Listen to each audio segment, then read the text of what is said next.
Salam alaikum Azul Fillaoun, bonjour. Le FFS, le plus vieux parti d'opposition, il semble bien essoufflé après des décennies de combats, de résistance, de courage. Fourbu et usé, il semble avoir décidé de goûter enfin aux délices de Capoue. En guise d'honorabilité, il a enfin accepté d'entrer dans les travées malfamées de l'Assemblée nationale. Et il ne s'en cache plus, même s'il est en tenue camouflée, il fait désormais partie du régime de 1001 manières. d'Aït Ahmed, on n'entend plus parler. On ne le voit plus. Aucun journaliste n'est autorisé à le rencontrer. Personne ne le voit, ne serait-ce que passer. Pourquoi, à votre avis? Pour les dernières élections présidentielles, alors que son engagement était sollicité de partout, le FFS a opté pour une attitude de Normand. Ni participation, ni abstention, ni boycott, ni appel à voter. À croire qu'il ne veut fâcher personne, qu'il ne veut pas faire de vagues, pour ne pas réveiller sa base militante qui n'y comprend plus rien. Aujourd'hui, aussi, avec toute cette agitation politique, il ne pouvait pas rester dans son petit coin. Alors, il a encore opté pour un autre ninisme, ou plutôt pour changer, pour un autre sisme. Plutôt que de dire ni ceci, ni cela, aux uns et aux autres, il pense leur dire oui à tous les deux, aux deux partis. À la conférence sur la transition, fortement opposée aux consultations sur la constitution de Ouiahia, enfin de Ouiahia, celui qui est en train de la concocter, le FFS a déclaré qu'il assisterait à ces travaux, mais il a averti aussi qu'il ne fermait pas la porte d'Ouiahia et qu'il est probable, et même très probable, qu'il réponde favorablement à son invitation. Donc, oui pour la transition et oui pour la révision. Dr Jekyll and Mr Hyde. Voilà où en est le FFS, voilà à quoi il est réduit. Les grandes espérances que fondaient les Algériens sur lui fondent comme beurre au soleil. Le FFS d'antan n'est plus qu'un souvenir romantique de pur et de dur. Aujourd'hui, voilà venu le temps du réalisme politico-boulimique. Pour aujourd'hui, nous allons voir les journaux suivants. Liberté. Il décide de participer à la conférence sur la transition. FFS, un choix et des interrogations. Algérie One.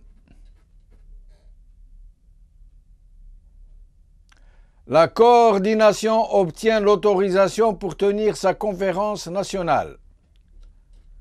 El Watan. La caution du FFS à la conférence nationale de l'opposition pour une transition démocratique. Avec nous, pour en parler, Jamil Dziri, documentaliste. Jamil, merci d'avoir répondu à notre invitation. De rien, je vous remercie. Tout le plaisir est pour moi. Merci.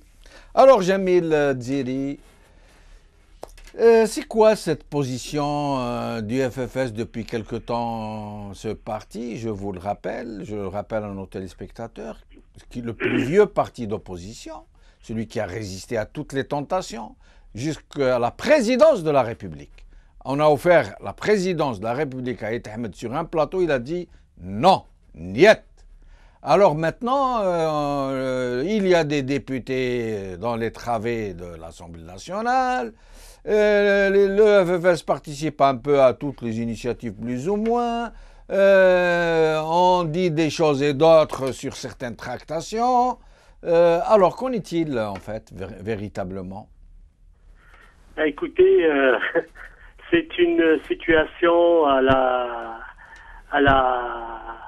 très très pusillanime D'autant plus que il va participer au travail pour la liberté et la liberté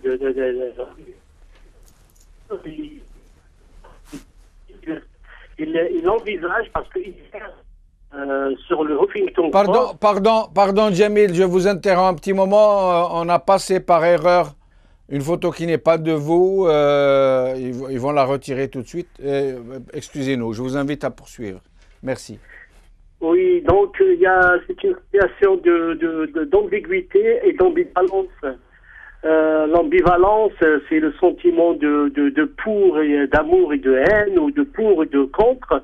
Mais il y a aussi l'ambiguïté, faire et ne pas faire. Le FSS se trouve dans une situation que je qualifierais même de catastrophique. Parce qu'il y a l'homme qui a incarné ce parti, que vous avez dit qu'on lui a offert la présidence sur un plateau d'argent, il a refusé. Et maintenant, il y a les loups au sein dans l'auberge FFS et qui ont des ambitions. Et j'observe une très grande similitude entre le cas Ahmed et le cas Bouteflika.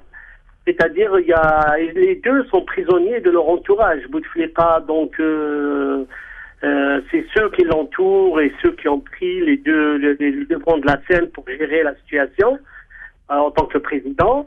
Et le SFS, vous avez un président historique, mais vous avez un entourage mêlé avec des alliances familiales, des proches, et qui dictent vraiment la politique du parti.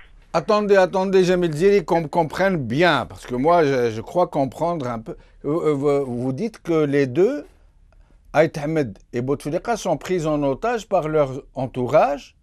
On sait que pour le cas Bouteflika, très malade, incapable de s'exprimer, incapable de prendre des décisions. Donc, ils en ont fait une façade institutionnelle et gouvernent en son nom.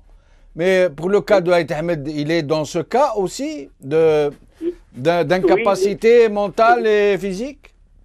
Non, pas mentale, physique, oui, il est très diminué. Mais c'est quelqu'un qui veut se retirer, donc il reste à l'écart, mais il y a des gens qui l'entourent, très proches de la famille plutôt, et qui ont pris le parti en otage. Maintenant, cette ambiguïté concernant le oui et le non, je participe là et je participe là-bas, c'est justement pour ne pas froisser les relations avec la base. La base, elle est complètement désorientée. Mais dites-moi, je suis là, je suis là-bas, comme la chanson de notre époque qui disait Hna ou l'hé, Hna khair min l'hé. Donc le FFS, il est là, il est là-bas, il va avoir lequel va sortir un petit peu gagnant. Et puis il va s'adosser à cette position. C'est ce qu'on a fait. Mais dites-moi, Jamil, d'après vous, est-ce que Ait Ahmed est au courant de ces tractations, de ces décisions? Est-ce qu'il participe à la décision ou est-ce qu'il a été complètement mis de côté et que les gens décident pour lui? Non, je pense il est utilisé comme une méthode, il est complètement à l'écart, et que les jeunes qui ont pris le dessus de la structure, c'est eux qui décident à sa place. Mais si je vous avais posé la question tout à l'heure, je vous ai dit, est-ce qu'il est dans le même cas physique et mental? Vous m'avez dit que vous ne pensez pas que le côté mental soit affecté comme Bouteflika. Mais dans ce cas, pourquoi les proches de Bouteflika, ceux qui le tiennent en otage, comme vous, de Ait Ahmed, pardon, les proches de Ait Ahmed, qui le tiennent en otage, comme vous dites, pourquoi l'empêche-t-il de rencontrer qui que ce soit? Il a été impossible, y compris à des journalistes d'envergure internationale qui ont demandé à le voir, de le rencontrer. C'est ça le deal. C'est fermer complètement l'accès à la personne. Quand même, c'est une personnalité nationale, qu'on le dise, qu'on le veuille ou non. C'est une personnalité qui a joué un rôle important durant l'histoire de notre pays. Mais maintenant, en fin de parcours, Malheureusement, on ne le laisse pas s'exprimer, on n'a pas entendu parler, on n'a pas entendu dire des choses sur le pays même si c'est le parti, c'est fini. Mais le pays, c'est quelqu'un qui pouvait jouer au moins un rôle pour le pays. Toute sa vie a été fait de combats, d'exil, de retour, des personnes qui a pris des positions principielles et qui tient toujours à faire valoir les valeurs démocratiques. C'est comme vous avez évoqué tout à l'heure, c'est le seul parti, le plus vieux parti d'Algérie, mais aussi le parti qui a tous les têtes du pouvoir. Oui. Et alors, quand Maître Bouchachi a démissionné de l'Assemblée nationale, avec fracas d'une certaine manière, tout le monde, tous les observateurs s'attendaient à une sorte d'éveil au sein de ces masses, de ces bases militantes dont vous parlez. Il a claqué la porte, il a dit des choses très dures sur l'Assemblée et même sur cette présence du FFS. On a même cru comprendre qu'il regrettait de s'être présenté au nom du FFS pour faire partie du Parlement. Donc il s'est retiré. Tout le monde s'attendait à des réactions en masse au sein des bases militantes. Il n'y a rien eu. La base militante, elle est déstructurée depuis parce que le FFS a été secoué par des crises continuelles. Depuis 99, on a vu, vous avez évoqué ça, mais il y avait Tabou aussi qui a quitté le parti. Oui. Il y a des structures qui ont été démantelées, notamment en immigration. J'ai beaucoup d'amis qui sont dans ces structures et puis bon, d'un seul coup. Des gens ont pris possession de la structure et puis ils l'ont remonté à leur manière. Ils ont plus un consensus au sein du FFS. Je crois, à ma connaissance, c'est un présidium c'est un collectif qui gère le FFS, malgré que. Mais malheureusement, moi je pense que le FFS il est coupé totalement de sa base. Et ce présidium, comme vous dites, il est occulte? Il y a des noms? Est-ce qu'on peut avoir des noms? Bien sûr, il y a des noms. Il y a Mohamed Cherif Amqran Cherifi, Mohamed Amqran Cherifi, il y a l'ancien secrétaire général. Non, il y a des noms. Batatache, il est au-dessus de tout, comme il fait fonction de secrétaire général, mais ce présidium, c'est eux qui... Et des parents de Aït Ahmed Liona dans ce présidium? Bien sûr. D'accord. Vous pouvez nous en dire quelque chose? Il y a Bahloul, docteur Bahloul, il y a d'autres aussi, donc c'est un mélange. La similitude avec Bouteflika, c'est vrai, mais la similitude aussi avec le pouvoir, parce que au sein du pouvoir aussi, il y a des alliances, il y a l'alliance familiale et tout. Et voilà, c'est malheureusement, ça s'apparente plus à le FFS, un petit marzen, et l'État algérien, un grand marzen, c'est quasi similaire. Alors, le problème, c'est que beaucoup de gens aujourd'hui, des observateurs avertis, pensent que si il n'y a pas une vraie alliance entre un fils revu, restructuré, refondé, et un FFS restructuré, refondé, repensé, et une véritable alliance entre ces deux grands partis, rien ne pourra faire le régime. Or, le problème, c'est que le régime est en train de s'adresser à des gens dont il dit que ce sont des personnalités du fils et qui n'ont de personnalité que le nom, comme un Madani Mzrag, un Sahnouni. Et de l'autre côté, ce régime semble avoir éparpillé ce FFS. Il l'a déstructuré, puisque ces bases du fils qui sont les plus politisées du pays, soit dit en passant, pour moi du moins, on ne les entend plus. Est-ce que c'est de la discipline de parti ou est-ce qu'elles n'existent plus? Est-ce qu'elles se sont dispersées, désintégrées et que ce FFS tant réputé n'est plus qu'une ossature, qu'une coquille vide? En fait, la base du FFS comme la base du FIS, elle existe, elle est réelle. Même si c'est de l'FFS plus dans la Kabylie à Alger, mais le FIS aussi sera un petit peu une partie du territoire national. Mais le problème, c'est que l'appareil, il y a l'appareil et il y a la base.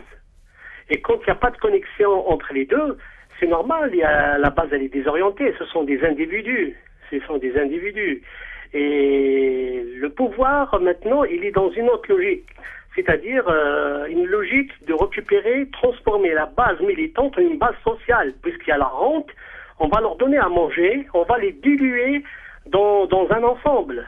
C'est ça l'objectif. Et le FFS, il aurait dû, M. Bouchachi a démissionné. Certes, c'est courageux, il a démissionné, il a dit des choses, mais normalement, ce sera un ensemble du parti de quitter toutes les institutions de l'État. Ça ne sert à rien. Le Parlement, c'est quoi? C'est une chambre d'enregistrement. Ça sert à rien, puisque ce système, c'est un système présidentiel.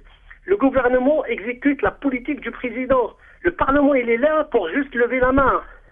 Et si le FFS veut rester au Parlement juste pour la prime ou pour devenir comme tout le monde, aller à la mangeoire, eh ben, il le fait au détriment de ses valeurs, de son combat précédent depuis 62. N'oubliez pas que le FFS, il a des martyrs.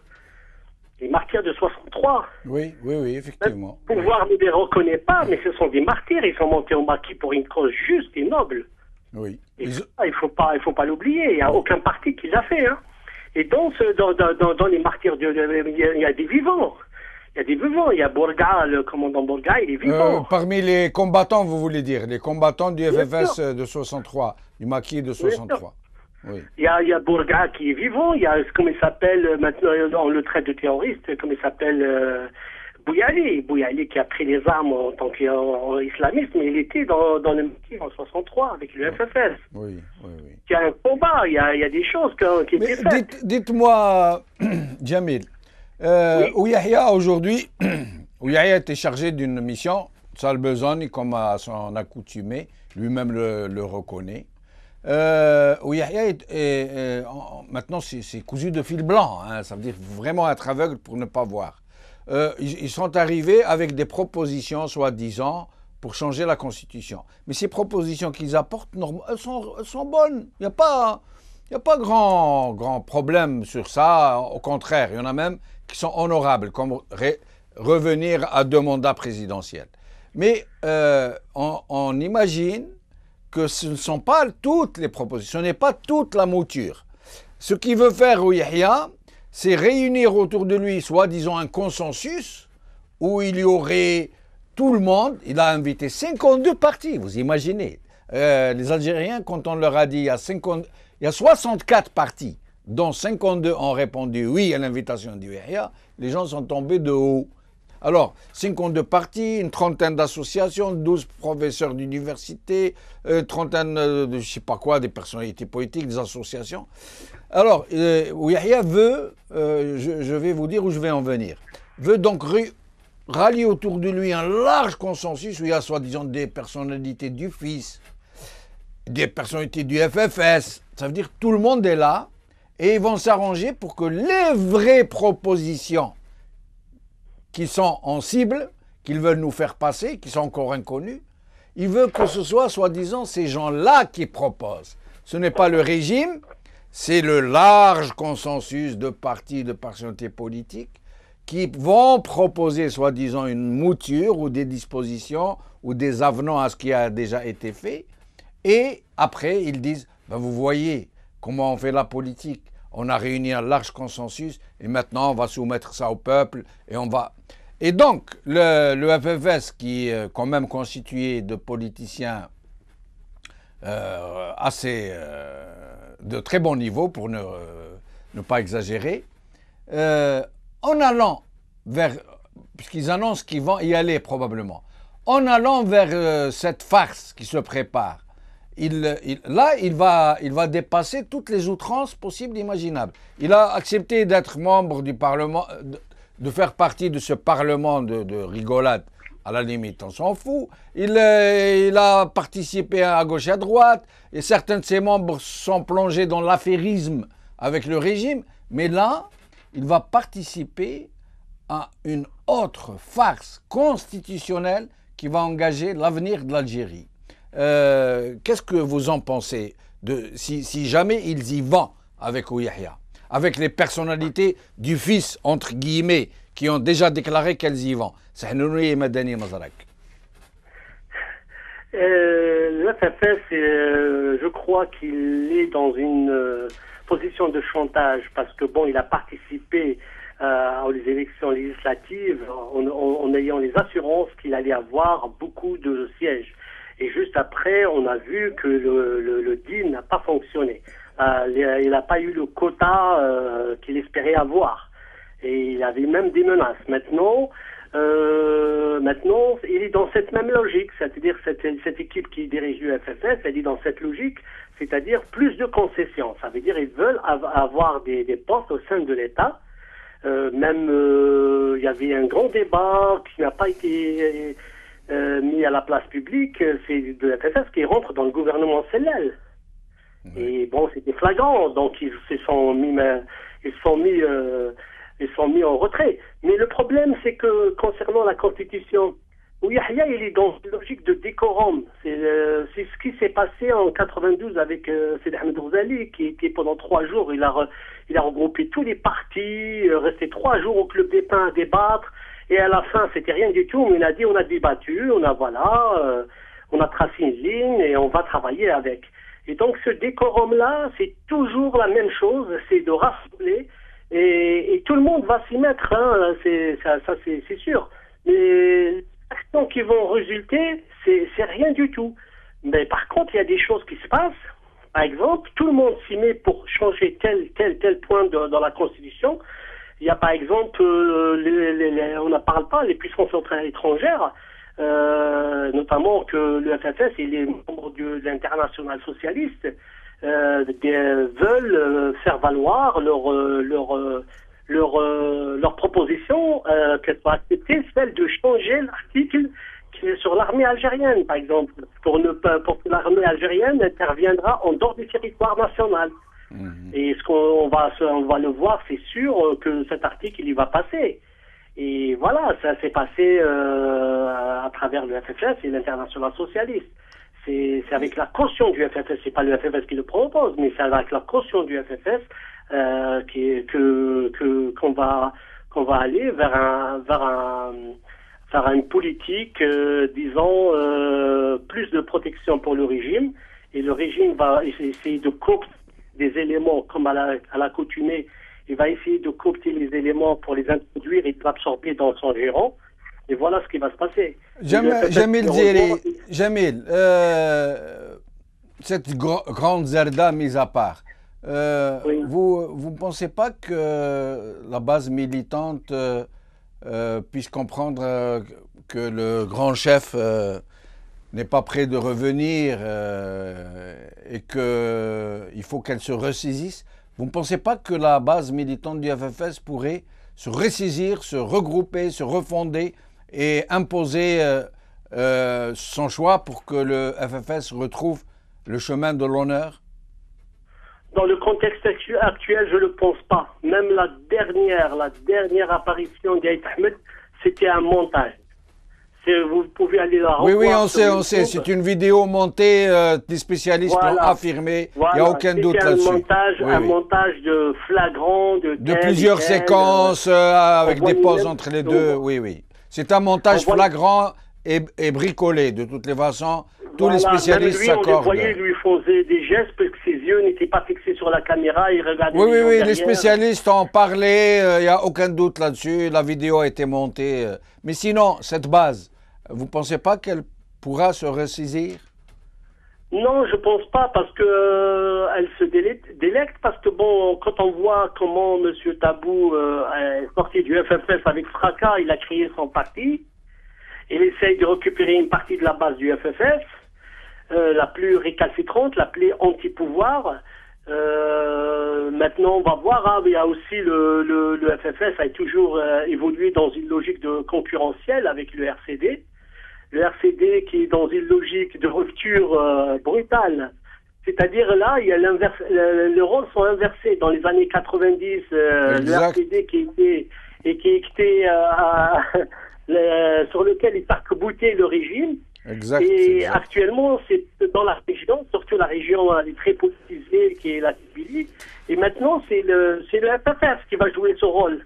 C'est très vrai. Dans les années 90, le RCD était très proche du pouvoir et le FFS était dans la vraie opposition.